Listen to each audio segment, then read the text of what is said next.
বন্ধুরা আজকে বিশ্বনাথ বসু আসছে, সেই বিখ্যাত সিনেমা কমেডিয়ান। কাছ থেকে দেখবো আর বিশাল এনজয় করবো। তো বন্ধুরা ব্রেক ড্যান্সে উঠে পড়েছি, তবে লাস্টে আমি ঠিক চাপবো, দেখতে পাচ্ছি।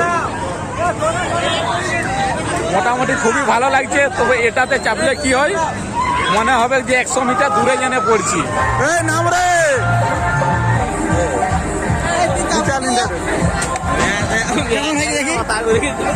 আজকে মোটামুটি ছোট বাচ্চারাও বিশাল লাফালাফি করছে। তো বন্ধুরা দেখতেই পাচ্ছ সুপার ড্রাগন, এখানে অনেকেই খালি পড়ে আছে, 2-4 জন চেপেছে, খুবই ভালো লাগছে। আর কি বলবো, তো বিশ্বনাথ বসু চলে এসছে আমাদের, সেই বিখ্যাত কমেডিয়ান।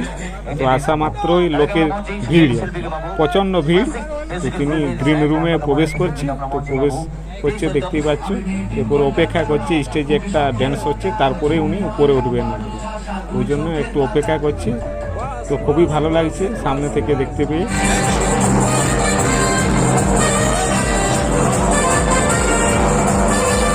সিনেমার নাম হচ্ছে শুধু তোমারই জন্য।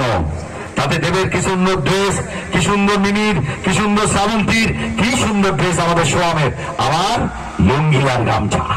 ব্যাস, বাইকে তুলে নিয়ে যাচ্ছে, বলে হাওয়া ঢুকে যাবে, বাবা লুঙ্গি উড়ে যাবে, আমায় ছেড়ে দে। দেবের কাছে আমি পারবো কি করে? ওই যে একটা চড় মেরেছে প্রধান, দেখেছেন? আমাকে একটা চড় মেরেছে, হাওয়াটা শুধু লেগেছে। আমি 3 দিন কানে আমার বউ আমায় ডেকেছে, আমি শুনতে পাইনি। ওই চেহারা যদি মারে তাহলে আমার কি হবে? পরে একটা সিনেমা করেছিলাম সোমের সাথে, যত বলি ভাইপোদা ভাইপোদা, আমার সাদা মনে কোনো কথা নেই, কে শোনে? পিটিয়ে মেরে ফেলে দিয়েছে। লাস্ট সিনেমা যেটা দত্ত যা মেরেছে, আমার ছেলেরা বলে বাবা তোমাকে অত মারলো, তোমার লাগলো না? আর কি করবো বাবা, খিদে পায়, রোজগার করতে গেলে মারধর খেতে হয়, কিছু তো করার নেই। তারপরে একটা সিনেমা করেছি, ওই সিনেমাটা করার পর আমার পুরো জীবনে পেরেক পুঁতে দিল। কে? ওই রবিজি, রবি কিনাগি স্যার, যিনি তুলেছেন তিনিই মারলেন। ছবির নাম জামাই 420। ওই সিনেমাতে 3টে হিরো মিলে আমায় যা পেদিয়েছে, কোন ভদ্রলোকের ছেলে কোনো মানে না। দেখে মনে হবে শিব মন্দিরের আমি ঘন্টা যে বাচ্চা বাজাচ্ছে, ঢাম ঢাম ঢাম। আমি গাছ থেকে পড়ছি, এ থেকে পড়ছি, তা থেকে পড়ছি, কিন্তু আমার ছবিতে কি কথা ছিল? নুসরাতের সাথে একটা প্রেমের দৃশ্য আছে। আমার নুসরাতকে হেভি লাগে, আমি আমার বউকে ভুলিনি, কিন্তু কিছুই হলো না। কোথায় নুসরাত, কোথায়? কিন্তু হাতও ধরতে পারলাম না। পরে সিনেমা করলাম, সেই সিনেমা করার পর আমার বউ বলেছে এই ধরনের ছবি যদি তুমি আর করো, সালোয়ার কামিজ পরে বাড়ি থেকে বার করে দেবো। ছেলেরা বিয়ের পর 2টো মিথ্যে কথা বলে, মেয়েরাও বিয়ের পর 2টো মিথ্যে কথা বলে। ছেলেরা বিয়ের পর কোন কি মিথ্যে কথা বলে? যে ছেলের বিয়ে 2 বছর বা 3 বছর হয়ে গিয়েছে, সে তারপরে প্রথম দিকে একটুখানি আমাদের যাই হোক মাখামাখা ব্যাপার থাকে, তারপরে যদি যে ছেলে বলে আমি আমার বউরে ভয় পাই না, তার মতো মিথ্যাবাদী পৃথিবীতে নেই। প্রত্যেকটা ছেলে তার বউরে ভয় পায়। আসলে আমরা বউরে ভয় পাই না, বউ কি আমার থেকে ক্ষমতায় বেশি? ডাক্তার দুঃখী লাগলে কি বলে, বাবা তোমার গায়ে কি জোর, ওই বাবা আসতে বলে কিনা। কিন্তু আমরা বউয়ের গলাকে ভয় পাই। ও গলায় যে কি আছে দাদা, যখন বিয়ে করেছিলাম তখন একেবারে মধুবালার মতো গলা। তুই কোথায়, তাড়াতাড়ি বাড়ি এসে, আমার ভালো লাগবে না, কি তোমার বাবা আমার ব্যাগ করেছে। যেই 2 বছর হয়ে গেল, সঙ্গে সঙ্গে কিরম গলা, কোথায়, কত কখন ফিরবে? 3 বছর হয়ে গেলে এই কি মাছ কিনেছে, আমার বাবার মাছ কেন দেখনি? ওর বাবা দাদা ছাড়া কেউ মানুষ না। আর 4 বছরের মাথায় কি বলে, আমি কোন বাদরের গলায় শুনে গেলাম, আমার কি বিয়ে হওয়ার কথা ছিল, কোন বাড়ি এসে পড়লাম। মা তখন বলেছিল দেখে যা ভালো করে দেখে চুকে তারপর যা। কোন বাড়ি যাওয়ার কথা ছিল? ও যে বাড়িতে যাওয়ার কথা ছিল সে বাড়ি যে গেছে, ও তাই বলছে। কোনো বাড়িতে নেই, বলবেই বলবে। আর 5 বছর বাদে স্বামী স্ত্রীর সম্পর্ক যেখানে গিয়ে দাঁড়ায়, পাড়ার লোক আর কিছু বুঝতে পারে না। কিরকম? যে ছেলের বিয়ে 2-3 বছর হয়েছে সে যদি বলে তাহলে এটা মিথ্যে কথা, কিন্তু যদি 4-5 বছর বিয়ে হয়ে গেছে সে যদি বলে, সে কিন্তু না মিথ্যে কথা বলছে। কোন কথা? বিশ্বাস করো আমি অন্য মেয়ের দিকে তাকাই না। ওর মতো মিথ্যেবাদী পৃথিবীতে নেই। যেই 4-5 বছর বিয়ে হয়ে যাবে, যে যার আবার শুরু ভলেন্টিয়ার। এই যে আমি এতক্ষণ ধরে ফাংশন করছি, একবার এদিকে ঘুরছি না, একবার ওইদিকে গেছি, সারাক্ষণ এদিকে আছি।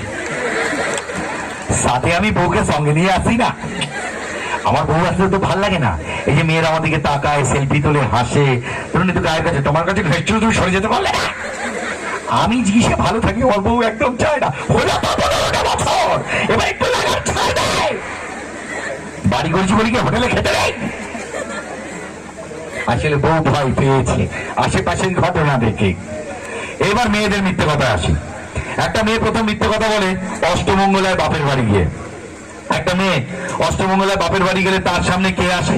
সবার প্রথম কে আসে? তার বান্ধবী আসে না? ওই চাম্পা এসছে, চাম্পা এসছে, চাম্পা এসে কি বলে? এই দেখো বাচ্চারাও হাসছে। এই জন্য বলি একটু লাইট জেলে দেখে নেবেন ঘুমিয়ে পড়েছে কিনা। তো অল্প বয়সী বড় হয়ে যাচ্ছে, না হলে ওদের আর কি দোষ। যাই হোক, এইবার ওর মা জিজ্ঞেস করে রাত্রিবেলা তো শ্বশুর বাড়ি কিরাম বুঝি?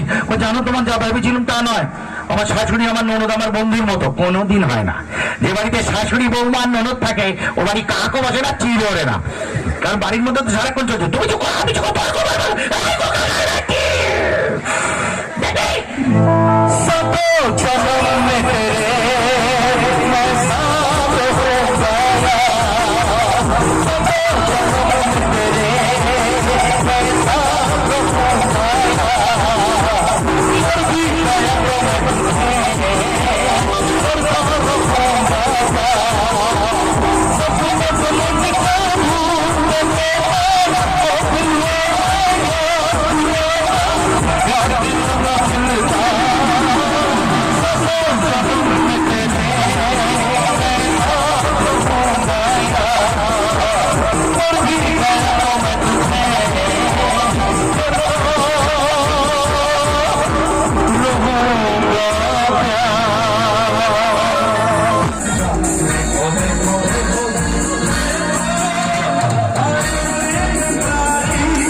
আমরা অনেক কিছু